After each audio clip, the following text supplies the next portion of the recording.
संक्रांतीच्या दिवशी आहे ना, काही लोक गरिबांना दान करतात, तर काही लोक गायला चारा द्यायला जातात.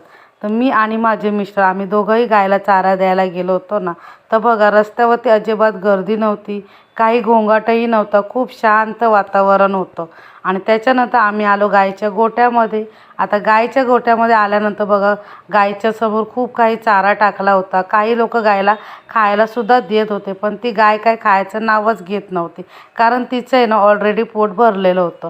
आणि त्याच्यानंतर आम्ही घरी येताना आहे ना बघा मोटू पतलूचे कार्टून होते आणि त्याच्यानंतर डोरेमॉन होतं, असे काही कार्टून आहे ना रस्त्यावरती जाता येताना दिसत होते आणि खूप छान वाटत होतं रस्त्यावरती हे सगळं. आणि त्याच्यानंतर मग मी आले घरी आल्यानंतर मग मला बनवायचा होता पोह्यांचा नाश्ता. तर त्यासाठी मी कांदा कट केला. कांदा कट झाल्यानंतर मग मी शेंगदाणे तळून घेतले. शेंगदाणे तळून घेतल्यानंतर मग राई जिऱ्याची वघार केली.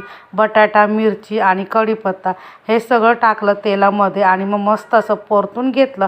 आणि जेव्हा माझे बटाटे थोडे शिजले ना, त्याच्यानंतर मग मी त्याच्यामध्ये हळद टाकली आणि मग जे पोहे भिजवले होते ना ते सुद्धा मी त्याच्यामध्ये टाकून घेतलं. तर आता या पोह्यांची रेसिपी आहे ना मी तुम्हाला नंतर शेअर करेलच. हे बघा माझे पोहे पण रेडी झाले होते आणि मग आम्ही सगळेजण पोह्यांचा नाश्ता करायला बसलो होतो. आणि नाश्ता करून झाल्यानंतर आहे ना मग आम्ही सगळेजण टेरेसवरती पतंग उडवायला आलो होतो. आणि हे बघा आमच्या बाजूला दवाखाना आहे ना, त्या दवाखान्यात नर्स लोकसुद्धा पतंग उडवत होते. आणि हे सगळे जे आहेत ना हे माझ्या मिस्टरांचे मित्र होते आणि त्यांच्या बायकासुद्धा होत्या. आणि आजचा ब्लॉग इथेच संपला. Bye bye.